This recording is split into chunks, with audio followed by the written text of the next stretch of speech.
తెలంగాణ రాష్ట్ర ప్రభుత్వం అసెంబ్లీ సాక్షిగా చెప్పినటువంటి విషయాన్ని నిలబెట్టుకుందా? నిజంగానే దళితులకు సంబంధించినటువంటి విషయంలో 3 దశాబ్దాల పోరాటానికి తెలంగాణ రాష్ట్రం వరకు అయితే ఫుల్ స్టాప్ పడిందా? ముఖ్యమంత్రి రేవంత్ రెడ్డి అన్నటువంటి మాటను నిలుపుకున్నాడా? తెలుసుకున్నటువంటి ప్రయత్నం చేద్దాం. మనతో పాటుగా వరంగల్ రవి ఉస్మానియా యూనివర్సిటీ ఉద్యమ నేత మనతో పాటుగా ఉన్నారు. అన్న నమస్తే. నమస్తే సార్. ఏంటి అసలు తెలంగాణ రాష్ట్ర ప్రభుత్వము చెప్పినటువంటి మాట ప్రకారము అన్ని పనులు చేసినామని చెప్తా ఉంది. ముఖ్యంగా వర్గీకరణకు సంబంధించినటువంటి అంశంలో అన్ని రకాలుగా మేము అన్ని విషయాలలో కూడా ముందడుగేసాము. సుప్రీంకోర్టు తీర్పు వచ్చిన వెంటనే అమలు చేస్తామని చెప్పడము, ఆ తర్వాత ఏకసభ్య కమిషన్ షమీమ్ అఖ్తర్ నేతృత్వంలో వేయడము, ఆ తర్వాత అసెంబ్లీ సాక్షిగా బిల్లు ప్రవేశపెట్టడము, ఇప్పుడు గవర్నర్ దగ్గరికి వెళ్ళి మరి దానికి సంబంధించినటువంటి బిల్లును అప్రూవ్ చేయమని చెప్పేసి కోరడం, ఇవన్నిటిని చూస్తూ ఉంటే ప్రభుత్వం గురించి మాట్లాడాలనుకుంటే వాస్తవానికి కాలేజీ టీవీ CEO గారు అయినటువంటి సీనన్నకు ప్రత్యేక ఉద్యమాభివందనాలు, తెలంగాణ ఉద్యమాభివందనాలు. ఎస్సీ వర్గీకరణ చిత్తశుద్ధితోని 30 సంవత్సరాల త్యాగంతో కూడుకున్నది. ఈ గొప్పతనం అంతా కూడా మందకృష్ణ మాదిగ అన్నదే. ఆ మహనీయుని చేసినటువంటి త్యాగమే ఇది, ఎవరైనా ఒప్పుకోవాల్సిందే. ఏటికి ఎదురీదలేం కాబట్టి సత్యాలను మాట్లాడాలి, కాబట్టి ఆ సత్యాలను మనం అనుకరించాలి. కాబట్టి మనం ఏసీ రూములలో ఉన్న ఉద్యోగస్తులు కానీ ఎవరు కానీ ఏసీ రూములలో మంచిగా విలాసవంతమైనటువంటి కుటుంబాలు బతుక్కుంటూ ఇళ్లలో నివసించుకుంటూ మనం బతికినాం.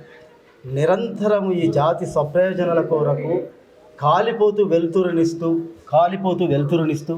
అనేక ఉద్యమ ఆటుపోట్లను ఎదుర్కొంటున్నటువంటి నెల్సన్ మండేలా, భారతీయ నెల్సన్ మండేలా అనే పద్మశ్రీ మందకృష్ణ మాదిగన్నకు మేము రుణపడి ఉంటాం, జాతి యావత్తు రుణపడి ఉంటాం.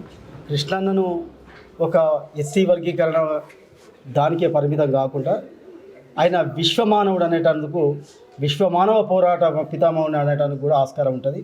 ఇది వాస్తవం, చరిత్ర. ఇవాళ పద్మశ్రీ మందకృష్ణ చేసినటువంటి త్యాగము, ఆ త్యాగ ఫలితమే ఇవాళ వర్గీకరణ సుప్రీంకోర్టు ఇచ్చిన తీర్పు. అది ఎవరు కాదనలేరు, అది సత్యం కూడా. ఇంకొకటి, అదేవిధంగా కృష్ణన్న చేసిన త్యాగాన్ని గుర్తుపెట్టుకుంటూ ఈ రాష్ట్ర ముఖ్యమంత్రి వర్యులు శ్రీ రేవంత్ రెడ్డి గారు అనేక ప్రెస్ మీట్లలో, జింకా నగరంలో జరిగినటువంటి మాదిగ విశ్వరూప సభ అయితేంది, కురుక్షేత్రం అయితేంది, తన రాజకీయ జీవితంలో మొట్టమొదటిసారిగా తనకు వెన్నుదన్నుగా నిలిచిందే మాదిగలని ఇప్పటికీ ఆనాటి నుండి ఈనాటి వరకు నాకు మాదిగలు రాజకీయ భిక్ష పెట్టినని ఒప్పేసుకున్న చరిత్ర గౌరవ ముఖ్యమంత్రి వర్యులు. ఆయన నిబద్ధత ఎంత గొప్పదంటే, కృష్ణన్ అంటే ఈ రాష్ట్ర ముఖ్యమంత్రి రేవంత్ రెడ్డి గారు ఇద్దరు కూడా ఒక అన్నదమ్ములు లాంటి వాళ్ళు. ఎందుకంటే అపారమైన గౌరవం కృష్ణన్నకు ఉంటుంది.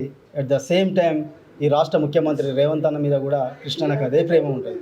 కొందరు తెలియని అమాయకులు వీళ్ళ మధ్య ఏదో వైర్యం పెట్టడం కొరకు, రాజకీయ పలోబలం కలపడం కొరకు, వాళ్ళు ఏదో లబ్ధి పొందడం కొరకు కృష్ణన్నను విమర్శిస్తే అది వాళ్ళు కాలగర్భంలో మర్చిపోతారే తప్ప, దయచేసి బహిరంగంగానే ఈ మాదిగ రిజర్వేషన్ పోరాట వర్గీకరణను నిలువెత్తి ఎత్తుకొని ఒక నల్ల సూర్యుడు మా అన్న మందకృష్ణ మాదిగ అన్న సంగతి మీరందరూ గ్రహించాలని సురకలేసిండు గౌరవ ముఖ్యమంత్రి వారు.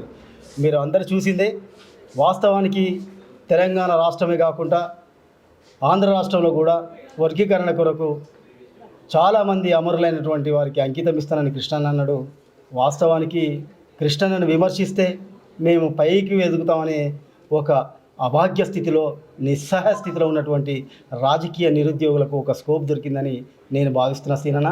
వాస్తవానికి ఈ రాష్ట్ర ముఖ్యమంత్రి వర్యులు శ్రీ రేవంత్ రెడ్డి అన్న గారు, దుద్దిల శ్రీధర్ బాబు గారు, plus deputy CM Mallu Bhatti Vikramarka గారు, వీళ్ళు అపారమైనటువంటి గొప్ప రాజనీతితోని ముందంజల వేసుకుంటూ ఈ జాతి పట్ల వాళ్ళకున్న నిబద్ధతతోని వర్గీకరణకు కట్టుబడి ఉండుకుంటూ మొత్తం ముందుండి కంకణం కట్టుకునేదే పద్మశ్రీ మందకృష్ణ మాదిగ అన్న త్యాగము. ఆ తర్వాత ఆ త్యాగాన్ని ముందుకు నెట్టడంలో ముందుకు నా బాధ్యత విస్మరించకుండా వర్గీకరణ ఉద్యమాన్ని మమేకం చేసినటువంటి ఈ రాష్ట్ర ముఖ్యమంత్రి వర్యులు రేవంత్ రెడ్డి గారు అనేది ఇది సభాముఖంగా తెలియజేస్తుంది. అంటే మీ అంచనా మేరకు ఇప్పుడు ఉన్నటువంటి పరిస్థితులలో ఏ రాష్ట్రంలో కూడా ఇంకా వర్గీకరణకు సంబంధించి అడుగు ముందటగా పడ్డట్టు కనబడట్లేదు.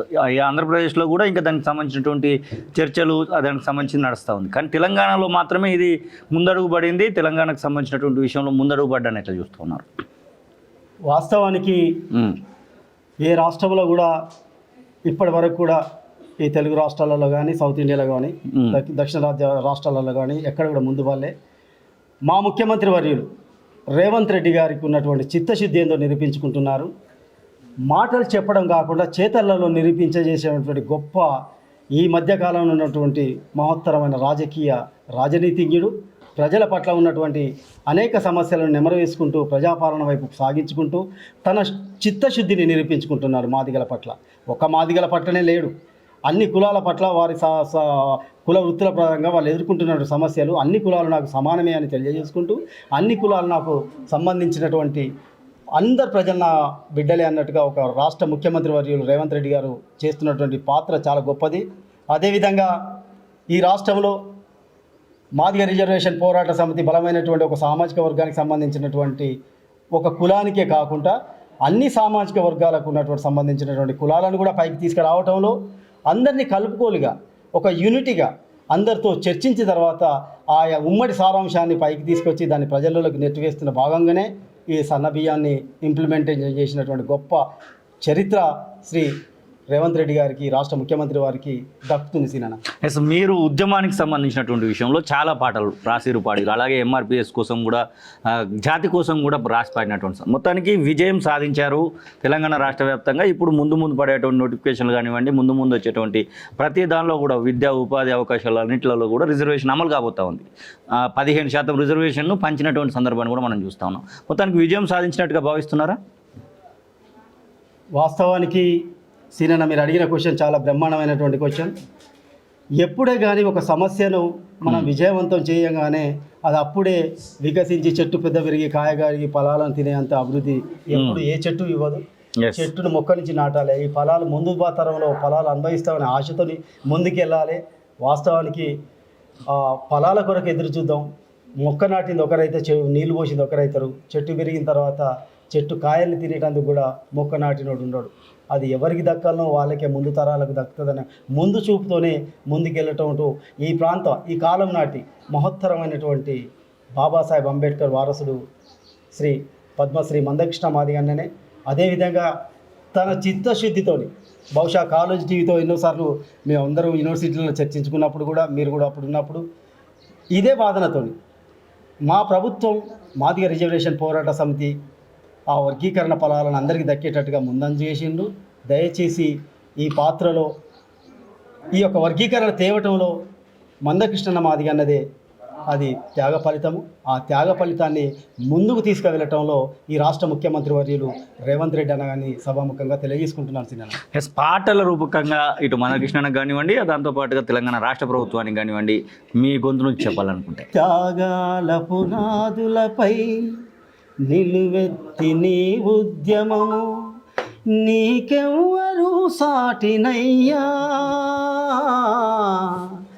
ఓ మందకృష్ణయ్య నీకు చేతులెత్తి మొక్కుతామయ్యా, నీ త్యాగమెంతో గొప్పదయ్యా,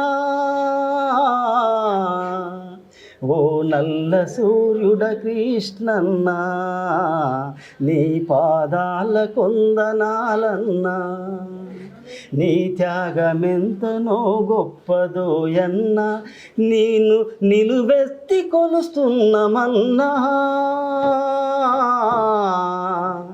నీ త్యాగ ఫలితమే ఇది అన్నా, నీ అంతటోడే లేడన్నా, బాబాసాహెబు వారసునిగా ఉన్నావు, వారసత్వాన్ని నీవు మోసుకున్నావు, ఓ అన్న కృష్ణన్న నీకు దండాలు దండాలు మాయన్న, ఈ రాష్ట్ర ముఖ్యమంత్రి వర్యులున్నాడు, ఎర్ర సూర్యుడు అనుకున్నాడు నిన్ను, కృష్ణన్న అంటే నాకు అభిమానమన్నాడు ఈ రాష్ట్ర ముఖ్యమంత్రి వర్యులు రేవంత్ అన్ననే అన్నా, మా పెద్దన్న కృష్ణన్న అన్నాడు, ఎంట్రుక వాసంత మా మధ్యలో తేడలేదన్నాడు. కృష్ణన్నకు పాదాభివందనాలు. థ్యాంక్ యూ అన్న. ఎస్, ఇది వరంగల్ రవి ఉస్మానియా యూనివర్సిటీ ఉద్యమ కిరీటం చెప్తున్నటువంటి మాటలు. మొత్తానికి 30 ఏళ్ళ కళ మాత్రం సాకారమైనట్టుగానే అనుకుంటున్నాం అనేటువంటి మాటనైతే వారు చెప్తున్నటువంటి సందర్భాన్ని అయితే మనకు చూసుకోవచ్చు.